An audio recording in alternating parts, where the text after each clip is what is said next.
pour le jeûne intermittent, il y a un type de personnes pour qui c'est dangereux. Genre les Diet Plus, les Natura House, Herbalife, les brûleurs de glace. Bon, je les mets tous un peu dans le même sac, tu vois. J'ai un peu tout essayé, Twitchers, régime jeûne intermittent, rééquilibrage alimentaire, hypnose, etc. Enfin bref, il y a tellement de méthodes et de choses qui sont proposées qui fait que il y a de la confusion, on sait plus ce qui est bon, on sait plus ce qui est faux, on sait plus ce qui est vrai, En fait, on a beau savoir quoi faire, qu'est-ce qui peut vraiment aider à perdre du poids et à se sentir bien et à trouver un vrai équilibre. Et quand tu supprimes les du coup, tu perds du poids très rapidement. Il y a un gros problème avec Weight Watchers. Grande question derrière tout ça, c'est pas comment perdre du poids, c'est comment atteindre son poids de forme et le maintenir à vie. Parce que la vraie question, c'est pas perdre 10-15 kilos. Je pense que tout le monde sait quoi faire et si on se met un coup de pied aux fesses et qu'on se motive, on peut se restreindre et y arriver. Peu importe la méthode d'ailleurs. Mais le vrai truc, c'est quoi la méthode qui permet de perdre du poids, mais de faire en sorte que le poids ce soit plus un sujet en fait. Et que ce soit quelque chose de facile. Si ce que tu fais pour perdre du poids, c'est mort d'avance en fait. Et si tu fais la même chose, tu développes de l'alimentation émotionnelle, des troubles du comportement alimentaire, tu prends des risques pour ta santé. Bienvenue dans cette vidéo dans laquelle on va voir les pires méthodes pour perdre du poids. On s'appelle Aubin et Charles, on est cofondateurs de Kiné Coach Santé et du Centre de l'alimentation émotionnelle qui aide chaque année des centaines de femmes à se libérer de l'alimentation émotionnelle, à se réconcilier avec l'alimentation, ce qui leur permet de perdre du poids durablement. Ça fait plusieurs années qu'on fait ça, on a accompagné des centaines et des centaines de personnes, on est presque à 1000 personnes aujourd'hui au moment où on tourne cette vidéo. Et on a vu beaucoup de personnes qui avaient essayé beaucoup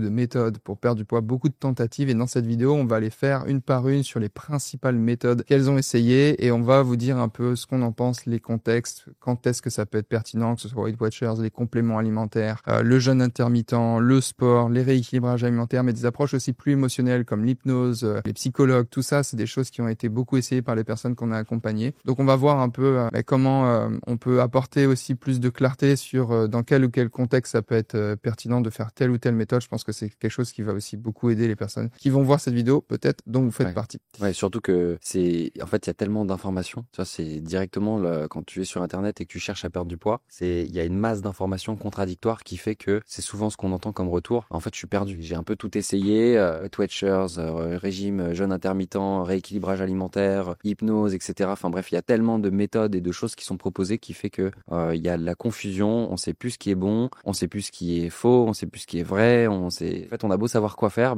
finalement, on sait plus qu'est-ce qui peut vraiment aider à perdre du poids et à se sentir bien et à trouver un vrai équilibre. Donc l'idée, c'est de creuser un petit peu tout ça, d'essayer d'apporter quand même le plus de valeur possible et de faire un retour d'expérience de ce que nous, on a pu voir et de ce qui fonctionne ou de ce qui fonctionne moins bien. Ouais, et surtout, un truc super important à comprendre, c'est le contexte. C'est souvent, tu sais, on a des personnes qui ont réussi à perdre du poids il y a quelques années en faisant telle ou telle méthode. Du coup, elles reprennent du poids, elles se remettent à faire la même chose, mais peut-être que la première fois qu'elles ont cherché à perdre du poids, elles avaient 25 ans. Après, elles ont repris du poids, elles ont eu des enfants, et après, on arrive à 35 ans. Donc, elles se remettent à essayer de faire la même chose que quand elles avaient 25 ans, sauf qu'en fait, le contexte, il a changé. Ouais. Et comme le contexte, il a changé, parfois, tu sais, t'as des bons conseils qui vont être donnés dans un contexte précis, qui vont t'amener des résultats à ce moment-là. Mais si tu fais la même chose, dans le pire des cas, enfin, dans le meilleur des cas, tu perds pas de poids, et dans le pire des cas, en fait, tu fais n'importe quoi. Ouais. Tu fais n'importe quoi par rapport à ce dont tu as besoin. Donc, tu développes de l'alimentation émotionnelle, des troubles du comportement alimentaire, tu prends des risques pour ta santé. Le nombre de personnes qu'on voit, tu sais, qui arrivent en disant, j'ai tout essayé. Dès que je suis stressé, fatigué, pas en forme, je me tourne vers la nourriture. Mais c'est un truc qui est arrivé après X, Y, Z tentatives de perte de poids. Au début, je l'avais pas. Et en fait, ça fait une baisse de l'estime de soi, une baisse de la confiance en soi. Ça crée une forme d'appréhension au changement aussi. Ouais. Ça crée beaucoup d'attentes. Et finalement, elle se focalise sur le poids. D'ailleurs, dans cette vidéo, on parle des pires méthodes pour perdre du poids. Mais en fait, il faudrait peut-être déjà commencer par dire c'est quoi la perte de poids. Ouais. Et la grande question derrière tout ça, c'est pas comment perdre du poids, c'est comment atteindre son poids de forme et le maintenir à vie. Ouais. Parce que la vraie question, c'est pas perdre 10-15 kilos. Je pense que tout le monde sait quoi faire et si on se met un coup de pied aux fesses et qu'on se motive, on peut se restreindre et y arriver. Peu importe la méthode d'ailleurs. Mais le vrai truc, c'est quoi la méthode qui permet de perdre du poids et de faire en sorte que le poids ce soit plus un sujet en fait. Et que ce soit quelque chose de facile, quelque chose de sain, quelque chose de maintenable sur le temps. Et la plupart des méthodes fonctionnent d'ailleurs finalement pour perdre du poids. Mais le dans vrai... un contexte précis, ouais. Ça fonctionne pour certaines personnes. Oui. Et le vrai pourquoi sujet, pour moi ça fonctionne et pourquoi pour l'autre ça fonctionne pas? Oui, et il fonctionne sur la durée. Voilà, sur la durée.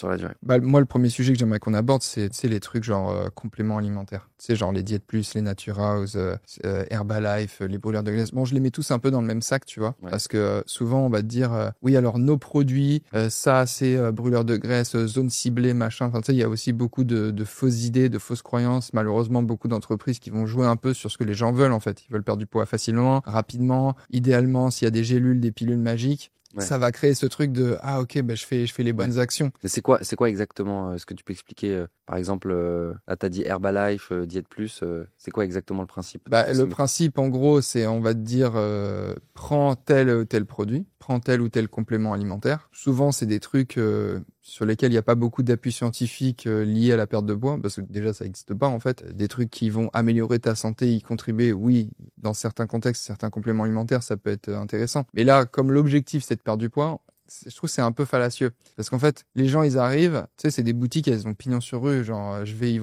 j'arrive dedans, je vois une personne, elle est en blouse, tu vois, ça crée un peu un biais d'autorité de ok cette personne je peux lui faire confiance mais on sait pas trop qui c'est, ses formations, qu'est-ce qu'elle a fait et surtout elle va me dire ok alors madame monsieur voici ce que vous allez manger, donc vous allez manger ça le matin, ça le midi, ça le soir, donc en gros tu ressors de là, t'as un peu un plan alimentaire quoi. Ouais. Et en parallèle, elle va dire, alors, le matin, en plus de votre petit-déj, vous allez manger ça, c'est ça, prenez ce complément alimentaire. Le midi, buvez ce jus détox, machin. Tu vois, déjà, faut peut-être dire aux gens qui regardent cette vidéo, quand vous entendez le mot détox, déjà, ça devrait allumer un peu un petit voyant dans votre tête de, ok, c'est un peu chelou. Pourquoi c'est chelou? C'est louche parce que ça n'existe pas, en fait. Tu vois, la détox, les trucs, souvent, on va dire détoxifier votre corps et tout. Votre corps, il fonctionne très bien tout seul. Votre foie, il détoxifie votre corps. C'est pas un jus magique. En fait, votre corps, il a pas besoin de ça. Ouais. Faut comprendre que les compléments alimentaires, un peu dans la pyramide des trucs qui amènent des résultats, ils sont tout en haut. Ouais. C'est-à-dire que la base de la pyramide, c'est déjà stress, sommeil, alimentation saine, activité physique. Compléments alimentaires, c'est pour aller chercher le 2-3%. Peut-être, est-ce que tu peux réexpliquer les bases? Tu sais, genre, c'est quoi qui crée le... Ouais, attends, juste avant ça, je voulais dire, tu sais, finir sur le truc de quand t'arrives chez Diète Plus ou je sais pas quoi, tu sais, la personne va dire, faites ce plan alimentaire et prenez ce complément. Du coup, t'y vas. Tu ressors de là, t'as tes petits compléments, t'as payé 60 € le pot, là, et tu vas faire ton plan alimentaire. Alors, tu commences à perdre du poids. Et tu retournes parce que tu as des trucs un peu de sens de suivi. Donc la personne, tu montes sur la balance, elle te mesure. Et là, bon, si tu as perdu du poids, tu vas te dire, ah, trop bien, les compléments alimentaires, ça marche trop bien en fait. Sauf qu'en fait, c'est pas les compléments alimentaires qui font que la personne a perdu du poids. C'est parce qu'elle a suivi le plan alimentaire qui était assez restrictif, qui va créer du coup ce que je pense c'était ta question. Peut-être on peut expliquer ce qui crée une perte de poids. Ah, il faut quand même expliquer. Ouais. Globalement, ce qu'il faut comprendre dans la perte de poids, c'est que ce qui déclenche une perte de poids, on va distinguer perte de poids et perte de graisse, on y reviendra dans un instant peut-être pour expliquer un peu aux gens. Ce qui définit une perte de poids, d'un point de vue physiologique, c'est le déficit calorique. C'est-à-dire, mon corps, il dépense 1700 calories. Si j'en mange 1500, bah, je suis en déficit calorique. Il manque 200 calories à mon corps pour subvenir aux 1700 calories dont il a besoin, qu'il a dépensé. Donc le corps, il s'adapte, il s'arrête pas de fonctionner parce qu'il y a 200 calories de moins. Donc il va puiser ces 200 calories dans ses réserves. Et c'est là où il faut bien distinguer perte de poids et perte de graisse. C'est que si mon alimentation, elle n'est pas favorable à une perte de graisse, donc si j'ai pas assez de protéines, principalement si je sollicite pas ma masse musculaire, si j'apporte pas assez de protéines à mon corps dans un contexte où il manque de l'énergie, où je suis en déficit calorique, je vais perdre du poids. Mais le problème, c'est que je vais pas perdre le bon poids. Je vais perdre de la masse musculaire au lieu de perdre de la graisse. Donc ça affaiblit le métabolisme. Et c'est pour ça que les régimes, c'est toujours de plus en plus compliqué, parce qu'en fait, t'affaiblis ton métabolisme. Parce que t'affaiblis ta santé. Enfin, t'as toujours moins de masse musculaire. Donc, si t'as un régime... Parce que la masse musculaire, elle dépense plus d'énergie. Ça dépense de l'énergie, ça joue sur le métabolisme de base. Bon, peut-être on va pas trop rentrer dans le détail, mais ce qu'il faut comprendre pour revenir sur ces compléments alimentaires, c'est que les compléments alimentaires, ils vont pas jouer sur la dépense énergétique, en fait. Ils vont pas jouer sur ton apport calorique. Il n'y a pas de calories, il n'y a pas de brûle-graisse, de trucs qui vont faire que ça va augmenter ta dépense énergétique pour créer un déficit calorique. Donc, quand tu vas chez Diète Plus ou je sais plus trop comment il s'appelle, Naturhaus et tout, c'est un peu le même principe, je crois. On te dit, voilà le plan alimentaire, mais surtout prenez bien les compléments là, hein, parce que c'est ça qui va vous faire perdre du poids. Parce qu'en fait, eux, leur modèle, c'est quoi? Bah, c'est de vendre des compléments alimentaires. Parce que donner un plan alimentaire assez restrictif, bon, pense que souvent, quand même, il y a des protéines. C'est pas non plus trop n'importe quoi à ce niveau-là. Mais oui, t'arrives, j'ai perdu du poids. Ouais, parce que t'étais en déficit calorique, en fait. Pas parce que t'as pris les compléments alimentaires. Et ça, c'est un peu fallacieux de pas dire la vérité à ce niveau-là. Parce que, en réalité, quand tu regardes la composition des compléments alimentaires, qui d'un point de vue légal, c'est sur l'étiquette, tu te rends compte qu'il y a quoi? Il y a des vitamines, des minéraux, du magnésium. Enfin, je veux dire, tu peux prendre tout le magnésium, avoir le meilleur complexe en oligo-éléments, vitamines, machin. Tu vas pas perdre du poids, en fait, si t'es pas en déficit calorique. Donc, eux, ils vont te dire, fais bien le plan alimentaire. Donc, un peu fallacieux, je trouve, ce genre de méthode qui va pas t'expliquer, en fait, qui va pas former, qui va pas faire de l'éducation de qu'est-ce qui déclenche une perte de poids. Et donc on parlait de déficit calorique, mais j'ai l'impression que tout le monde sait un peu. Enfin, qu'il y a deux manières en fait de perdre du poids. C'est soit je suis en déficit calorique, donc j'ai moins d'apport calorique par rapport à ce que je dépense, soit je dépense plus. Donc j'ai deux leviers en fait. C'est soit je bouge plus, donc peut-être je vais faire plus d'activité physique, je vais marcher plus, je vais faire plus de sport, ou alors je vais manger moins. Et en fait que globalement, un peu toutes les méthodes, elles vont juste amener un déficit calorique avec des moyens différents en fait, un peu packagés pour dire bah tiens ça c'est super et ça va être facile quoi. C'est le point commun de toutes les méthodes. Une méthode de perte de poids qui t'amène une perte de poids, c'est une méthode qui va parfois te le dire, parfois pas te le dire, mais son objectif c'est de te mettre en déficit calorique. Il y a les trucs là, tu sais, comme j'aime, livraison de repas là. Tu parles à quelqu'un au téléphone, il te demande taille, âge, poids, sexe, machin, et bon, t'as le profil entre guillemets métabolique de la personne de quelle est sa dépense énergétique. Quelle est sa dépense énergétique. Donc, après, il t'envoie des repas livrés. Voilà, c'est simple. Tu connais la dépense énergétique de la personne, 2000 calories. Tu sais que si tu lui livres les repas, ils te mettent à 1002. Chacun de tous ces repas, c'est, je sais pas, 1002, 1005, peu importe, mais nettement en dessous de ta dépense énergétique estimée, et ils vont te dire, vous mangez les repas, mais vous mangez que ça. Ou alors ils vont te dire, tu rajoutes une pomme. Parce que je sais que dans le plan alimentaire du repas et de la pomme, tu seras en déficit calorique. Mais ils vont pas te dire, tu perds du poids parce que tu seras en déficit calorique. Pourquoi? Parce que quand tu fais le truc, ça marche. Tu te dis, ah, trop bien, putain, ça marche. Donc, je perds du poids. Et après, comme t'as pas compris ce qui déclenche une perte de poids, déficit calorique, comment le maintenir, etc., la théorie de base, en fait, t'arrêtes de faire le truc. Tu reviens dans tes mauvaises habitudes. Et après, qu'est-ce qui se passe? Catastrophe, je reprends le poids. Et comme j'ai pas compris pourquoi, techniquement, j'ai perdu du poids, et je reprends du poids. Et du coup, je fais quoi? Quand j'étais chez Diète Plus, quand je faisais comme j'aime, ça marchait. Donc, je reviens. Et en fait, tout leur modèle, il repose là-dessus. C'est-à-dire qu'ils ont intérêt à ce que tu reviennes encore et encore et encore. Alors, je suis pas en train de dire que c'est des personnes malveillantes, je suis juste en train de mettre en lumière c'est quoi leur modèle, en fait. C'est le modèle de ces entreprises pour qu'elles fonctionnent, c'est que les gens reviennent. Et donc, on va pas leur expliquer, et à chaque fois, elles vont revenir.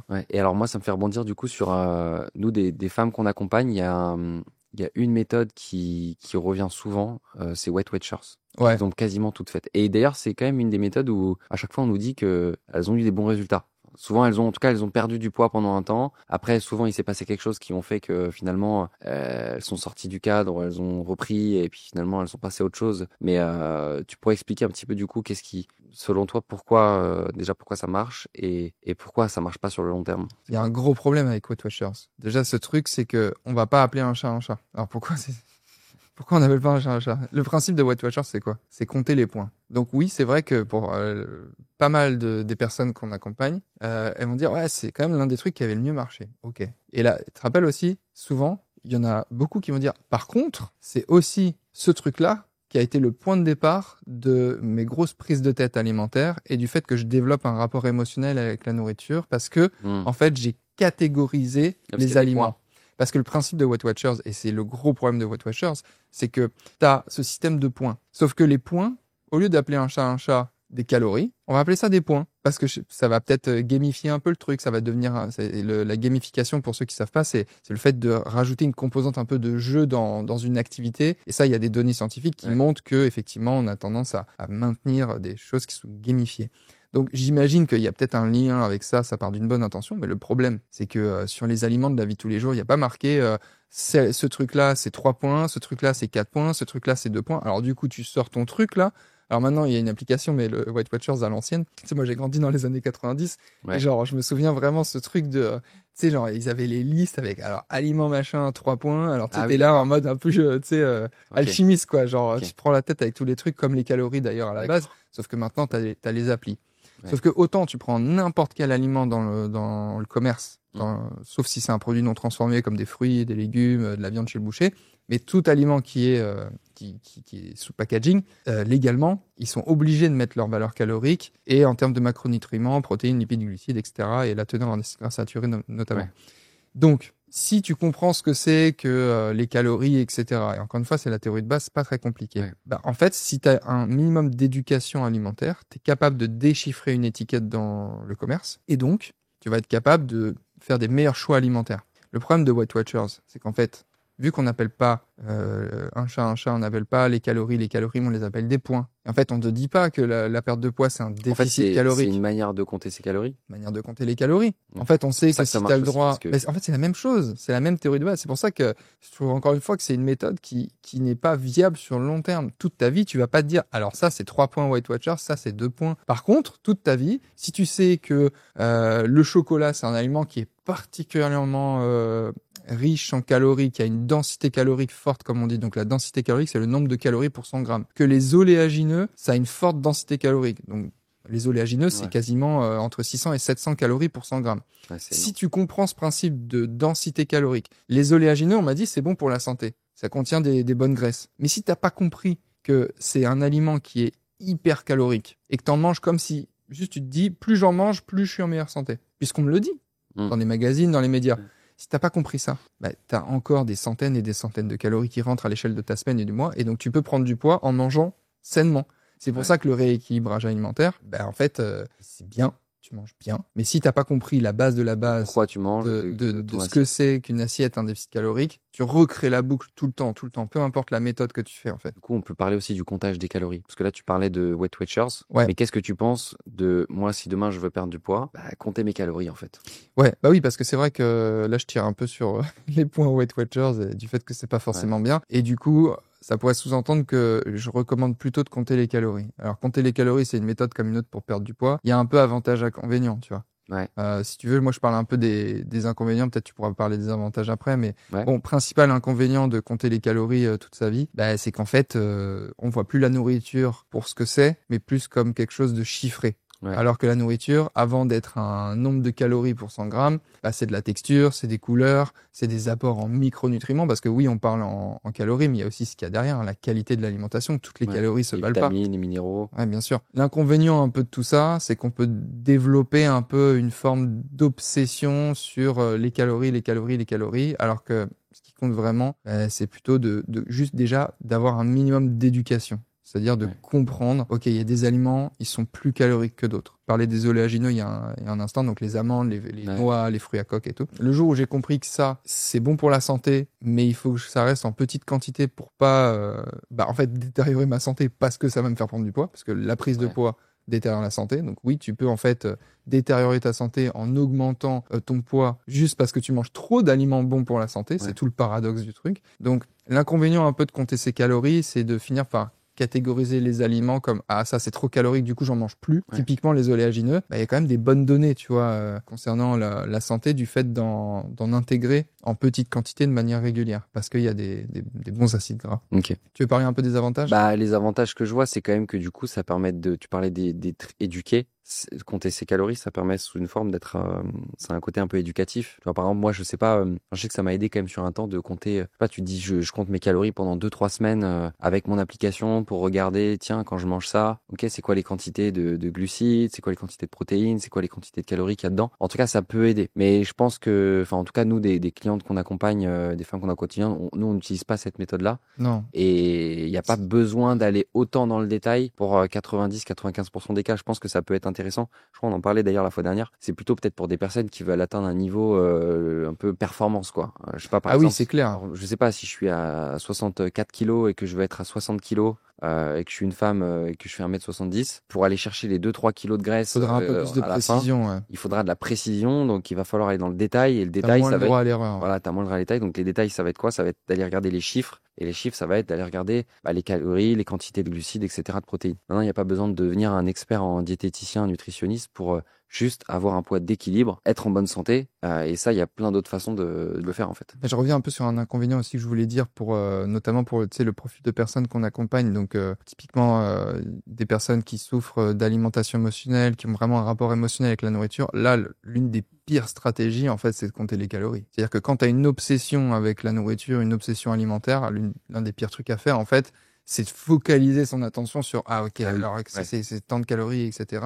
C'est même pas un inconvénient en fait, c'est se tirer une balle complètement dans le pied que d'aborder la perte de poids toujours à travers cet aspect un peu technique de compter les calories quand on souffre d'alimentation émotionnelle, de troubles du comportement alimentaire. C'est vraiment l'un des pires trucs à faire. En fait, ce qu'il faut comprendre, au-delà de parler de toutes ces méthodes-là, c'est que la perte de poids, c'est facile en théorie, tout le monde le sait. Manger mieux et bouger plus. Mais qu'en pratique, c'est beaucoup plus complexe que ça. Il y a plein de choses à prendre en compte. Ton passé, tes niveaux de stress, ton sommeil, ton activité physique, du coup, comment tu manges, comment tu gères ton temps, tes niveaux d'énergie, stress, ton rapport à la nourriture, du coup, parce qu'en fait, si tu as fait déjà 72 régimes dans ta vie et que tu te sens mal dans ton corps, mal dans ta peau, forcément, tes niveaux de cortisol, ils sont élevés et forcément, ton rapport à la nourriture, il est mauvais aussi. Donc, si tu te mets à vouloir, compter les calories, faire Weight Watchers ou faire diète plus ou quoi que ce soit, machin, mais qu'en fait, le vrai problème derrière tout ça, c'est que, en fait, j'ai un rapport à la nourriture qui est pas sain et que je me prends la tête et que je suis émotionnel et qu'en fait, c'est plus fort que moi. À chaque fois, je me mets à craquer. Ben, en fait, là, la priorité, ça va peut-être d'aller gérer plus le côté émotionnel. On en parle parce que c'est ce qu'on fait nous au quotidien, mais du coup, ça complexifie quand même pas mal les choses. Hein. Et un truc important aussi qui peut aider, c'est que nous, la raison pour laquelle on a créé Kiné Coach Santé et le centre de l'alimentation émotionnelle, c'est qu'en fait, j'ai l'impression que chaque méthode aborde la perte de poids de manière unilatérale. Ouais, c'est clair. C'est une pièce du puzzle. Donc, c'est-à-dire que si je ne sais pas quoi manger, je vais aller voir un diététicien. Sauf que le diététicien va me faire un plan alimentaire. Sauf que ce plan alimentaire, je vais l'appliquer, mais j'ai peut-être pas compris pourquoi est-ce que je l'appliquais. Ce que tu disais tout à l'heure, c'est qu'en fait, j'ai une recette, mais je sais pas pourquoi est-ce que j'ai cette recette. Donc, Après, les diététiciens, ils font quand même pas mal d'éducation alimentaire à ce niveau-là. Ouais. Mais c'est juste que c'est qu'une pièce du puzzle. D'ailleurs, toi, tu l'as vu, tu vois, dans ton activité de kinésithérapeute. Peut-être tu peux raconter, tu vois, aussi.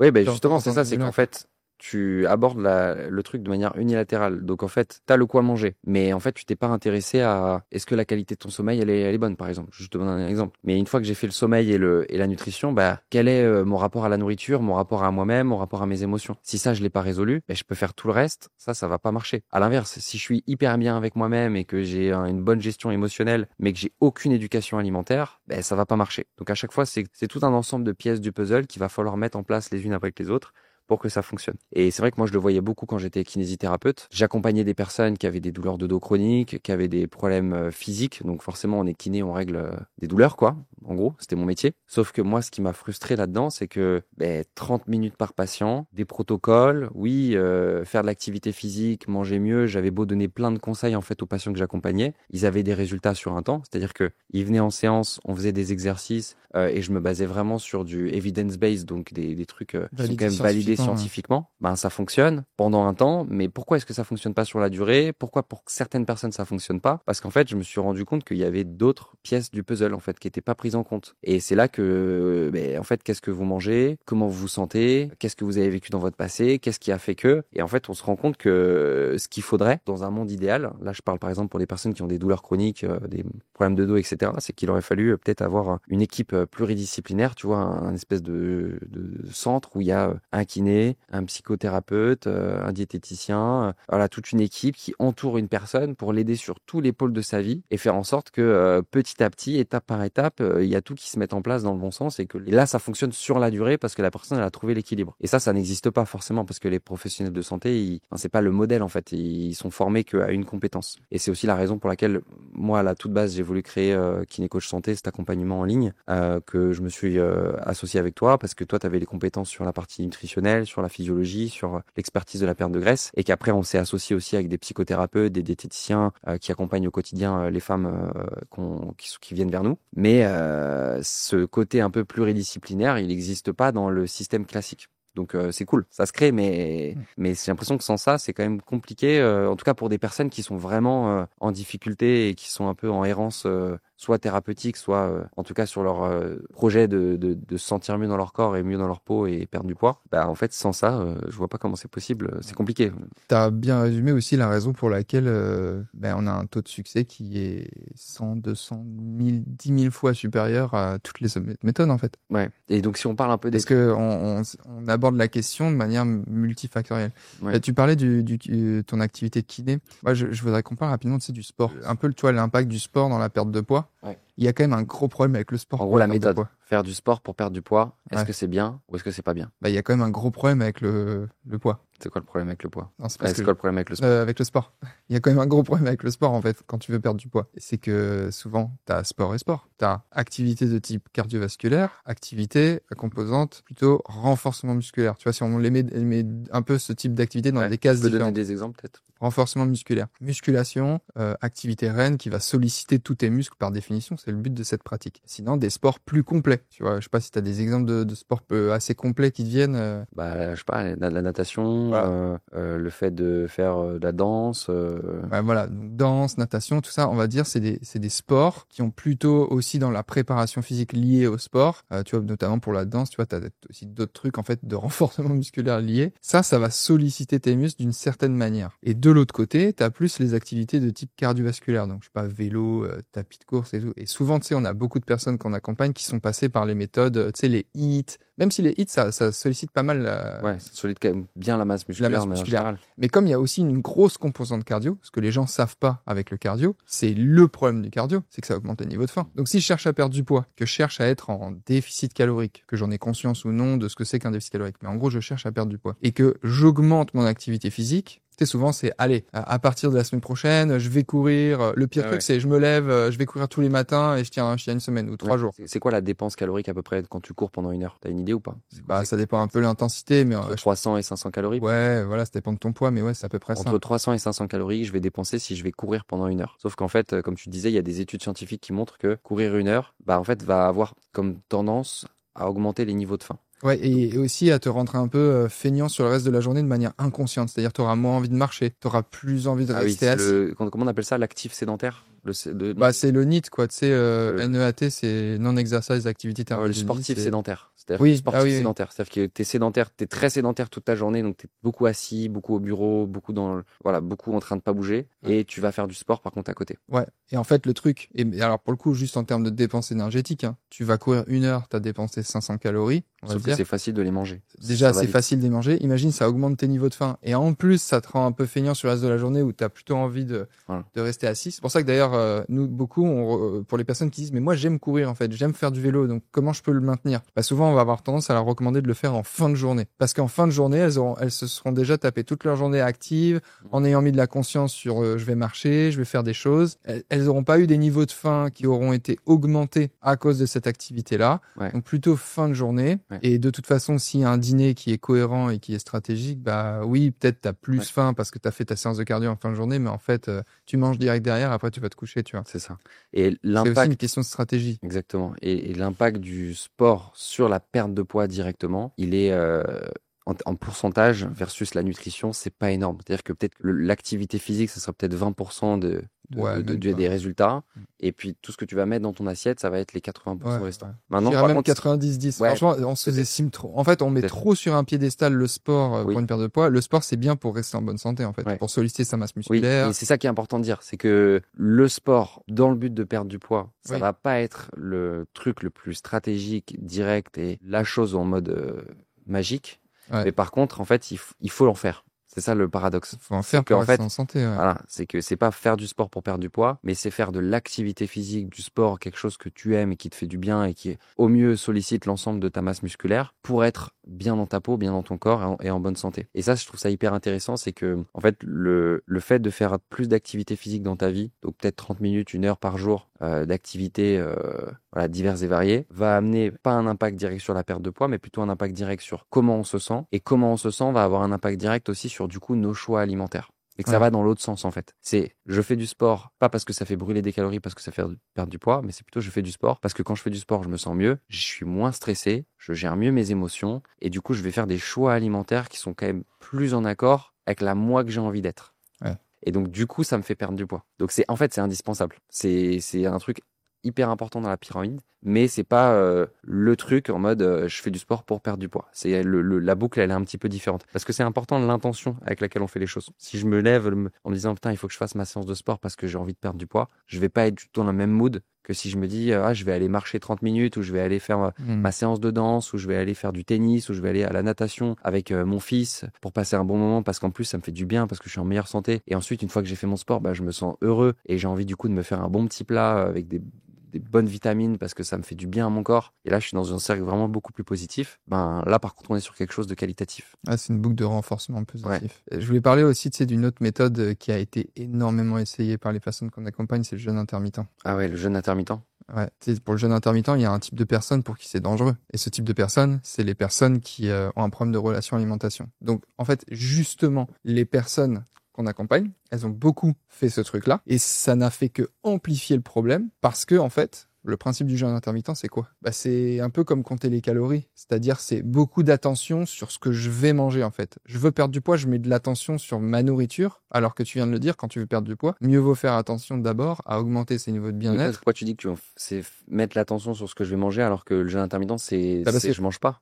Parce que oui, c'est ça. Enfin, c'est je mange pas pendant une période de la journée. C'est ce que je vais manger ou pas manger. Donc, en fait, jeûne intermittent, c'est quoi? C'est, tu t'interdis de manger. En plus, c'est souvent dit, c'est le 16-8. Alors, 16 heures de jeûne et 8 heures où j'ai le droit de manger. Sauf que 16 heures, pour faire 16 heures, faut que tu arrêtes de manger à 20 heures et tu recommences à manger à midi le lendemain. Donc, faut que tu prennes ton dîner à 19h30. Si tu te couches à 22, 23, peut-être plus tard, quand tu as mangé à 19h30 pour finir de manger à 20h, si t'es assez strict dans ce truc de 16-8 là, déjà, quand tu vas dormir, tu commences à réavoir faim. Si t'as pas trop mangé. Donc, le lendemain, tu te lèves, t'as faim. Il y a énormément de femmes qui ont particulièrement faim le matin, plus que certains hommes. Enfin, il y a vraiment des données qui montrent que certaines femmes ont vraiment particulièrement besoin de manger le matin. Donc, ça veut dire que tu vas contre ça. Du coup, tu commences à avoir faim. Ce qui fait que quand ton niveau de faim, comme ça, il augmente, en fait, t'arrives à midi, et tu vas compenser les calories que t'as pas mangé le matin. Parce qu'en fait, le principe du jeûne intermittent, les personnes pour qui ça marche pour perdre du poids, encore une fois, c'est quoi? Ça va créer un déficit calorique. Okay. Parce qu'au lieu d'avoir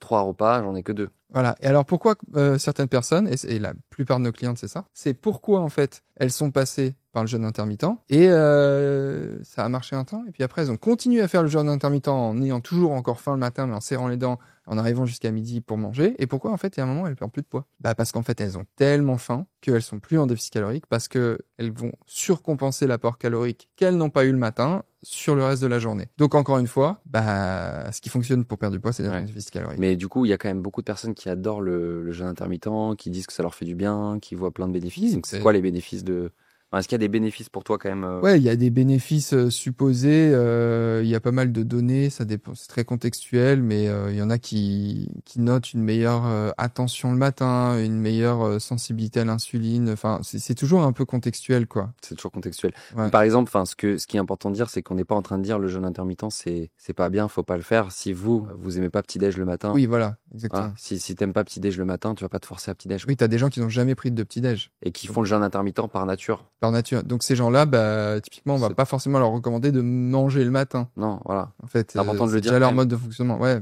carrément, ouais. C'est-à-dire qu'en fait, encore une fois, c'est pas le jeûne intermittent en soi qui est pas une bonne méthode, c'est plutôt, en fait, vouloir faire ça alors que de base, c'est pas quelque chose qui va fonctionner dans ton contexte à toi. Ouais.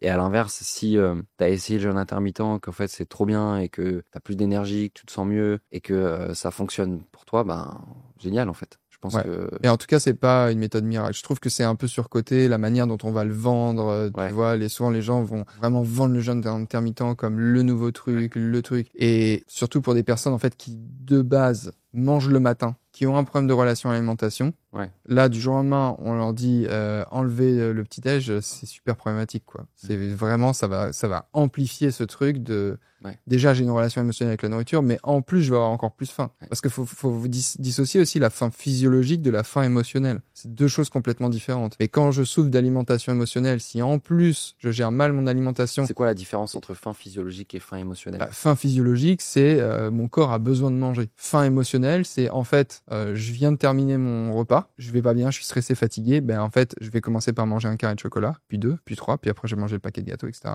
À des degrés différents. Mais en fait, la faim émotionnelle, c'est tout simplement, je crois que j'ai faim à un certain moment, alors qu'en fait, j'ai pas faim. Ouais, c'est plus je me sens fatigué émotionnellement. Mais j'ai envie de manger. Ça me fait du bien. C'est j'ai faim versus j'ai envie de manger. En fait, c'est assez technique, en fait, je me rends compte. Et c'est aussi la raison pour laquelle, dans nos programmes, dans nos accompagnements, on fait beaucoup d'éducation à ce niveau-là, sur, tu sais, c'est quoi la satiété, les niveaux de satiété, comment faire pour avoir une alimentation plus rassasiante. Pourquoi on recommande aux gens de mettre en fait assez de protéines dans leur alimentation, d'avoir du volume alimentaire. Parce qu'en fait, il faut poser vraiment les bonnes bases, le bon contexte pour résoudre des problèmes d'alimentation émotionnelle. C'est impossible de résoudre des problèmes d'alimentation émotionnelle si déjà la qualité de ton alimentation, la structure alimentaire, elle est déréglée. Si tu as une irrégularité dans tes repas dans la journée, que tu manges pas à heure fixe, tu poses pas les bonnes briques en fait. C'est impossible. Et parfois, en fait, on a l'impression qu'on a plus de problèmes au niveau de l'alimentation émotionnelle, alors que déjà, il y a aucune régularité. C'est d'ailleurs un truc qui est souvent documenté, par les personnes qu'on accompagne. C'est genre, en fait, comme je mange, entre guillemets, n'importe quoi, je culpabilise de ça, j'ai trop mangé, je sais pas, à 11h du matin. Du coup, je mange pas jusqu'au soir. Mais en fait, à 17h, je commence à avoir faim. Donc, re-alimentation émotionnelle. Oui, ça crée des cycles de, voilà. Un coup, je me restreins à fond. En fait, c'est brique par brique. Foutu pour foutu.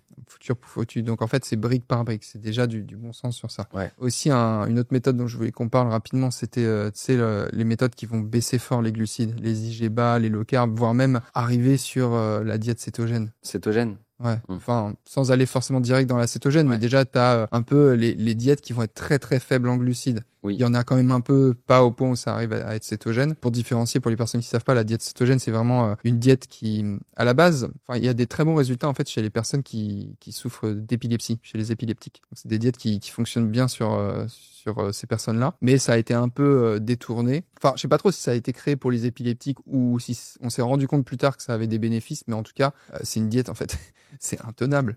Le principe, c'est pas de glucides. Donc ça fait rentrer dans le corps ce qu'on appelle en cétose, c'est-à-dire que le carburant principal du corps sera plus les glucides.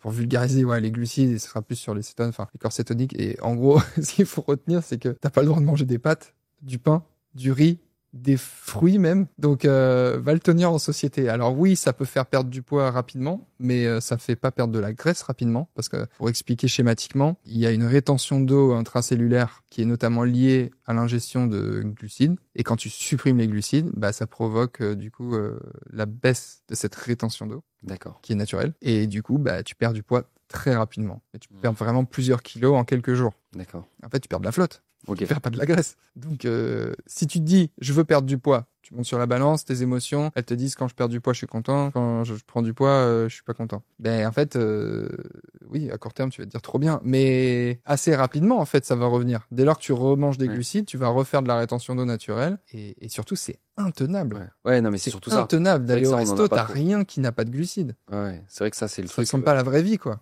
Quand on parle d'ailleurs de toutes ces méthodes et toutes ces diètes, en fait, c'est surtout, il faut réussir à trouver la méthode qui fonctionne, mais qui fonctionne dans ton contexte de vie. Et un contexte de vie, c'est souvent la vraie vie. La vraie vie, c'est, il y a la famille, il y a les enfants, il y a des repas sociaux, il y a des moments où c'est les vacances, il y a des moments où c'est Noël. Donc, si je suis dans un truc qui est trop strict et trop rigide, comme tu le dis, il va le tenir sur la durée, quoi. Ça va pas tenir. On en parle au début, c'est que oui, perdre 5-10 kilos, c'est bien, mais qu'est-ce qui se passe après, quoi? Ouais, et souvent, ce que les gens sous-estiment, c'est que pour maintenir le poids perdu, il faut continuer à faire de manière quasi similaire ce que tu as fait pour perdre du poids. C'est-à-dire que la seule différence qui sera le fait de revenir à maintenance calorique, ce sera peut-être de manger peut-être un peu plus de pâtes, de pain, de riz qui vont faire en sorte que tu maintiennes ton poids et que tu arrêtes d'en perdre.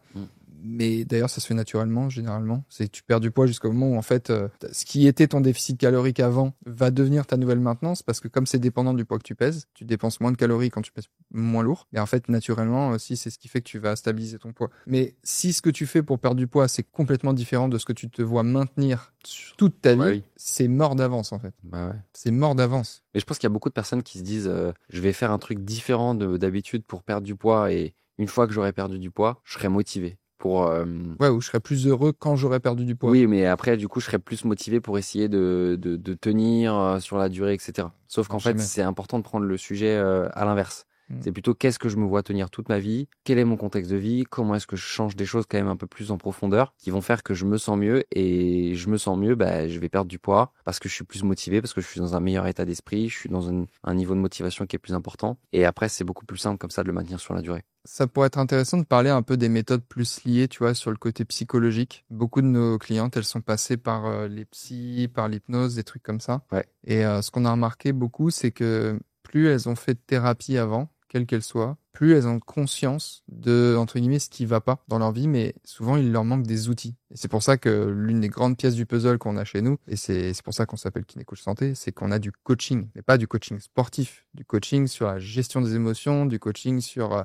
la manière dont je vais mettre en place des choses dans ma vie, sur plein de domaines de vie. Ouais. Et c'est vraiment la différence entre la thérapie et le coaching. Mm. Plutôt la psychothérapie notamment et le coaching. C'est d'un côté, j'ai de la clarté sur les problèmes du passé, ce qui est difficile. Mais souvent, la frontière, c'est, en tout cas, qui est très documentée par les personnes qu'on accompagne, c'est maintenant, qu'est-ce que j'en fais? Comment je le change? Comment je le change? Comment je change ma perception des situations? Comment je le transforme? Comment j'en fais une force? Ça, c'est ce qu'on leur apprend à faire. Et c'est ce qui fait aussi que derrière, ça désamorce petit à petit ces mécanismes de compensation émotionnelle avec la nourriture, parce que si je perçois plus le passé comme quelque chose comme étant un boulet, comme quelque chose de difficile et qui m'a apporté tellement d'inconvénients dans ma vie, et que j'arrive à le percevoir presque de manière neutre de ah ok quand même, ça m'a amené des choses, je suis capable de faire d'autres choses, j'ai repris confiance en moi, ça augmente mon estime de moi. Mais c'est ça qui va permettre petit à petit de se détacher des mécanismes de compensation émotionnelle avec la nourriture pour l'immense majorité des personnes. Qu'est-ce que tu penses de l'hypnose pour perdre du poids? En fait, je pense que c'est deux choses différentes, quoi. Souvent, tu sais, il y a ce truc qui a été très testé par les personnes qu'on accompagne, genre l'anneau gastrique virtuel. Mais dès lors qu'on a compris qu'une prise de poids... Explique ce que c'est que l'anneau gastrique virtuel quand même. Parce que... en gros, tu vas chez l'hypnothérapeute, tu fais une session où il y a une pause d'anneau gastrique virtuel. Donc dans ton esprit, Voilà, en gros, la session en hypnose, l'hypnothérapeute va amener la personne à se visualiser comme la pose d'un anneau gastrique virtuel, ce qui fait un parallèle avec la pose d'anneau gastrique réel. Ouais. Et l'anneau gastrique réel, forcément, ça a un impact sur la faim, etc. Donc les personnes perdent du poids, mais là, c'est virtuel. Donc je pense que l'hypnose, ça a plein de bénéfices pour plein de choses, mais dans la mesure où la raison de la prise de poids n'a pas été abordé et n'a pas été résolu, c'est pas juste de mettre un peu un pansement d'anneau gastrique virtuel qui va créer le déclic en fait. Parce que la personne, elle vient pour recevoir quelque chose, la thérapie, la pose de l'anneau gastrique, mais elle n'est pas proactive en fait, tu vois, dans sa transformation. En fait, c'est encore une fois, c'est une pièce du puzzle. Peut-être chez certaines personnes ça marche. Chez beaucoup de personnes qu'on a accompagnées, en fait, souvent elles disent ça marche un temps, mais en fait ça revient.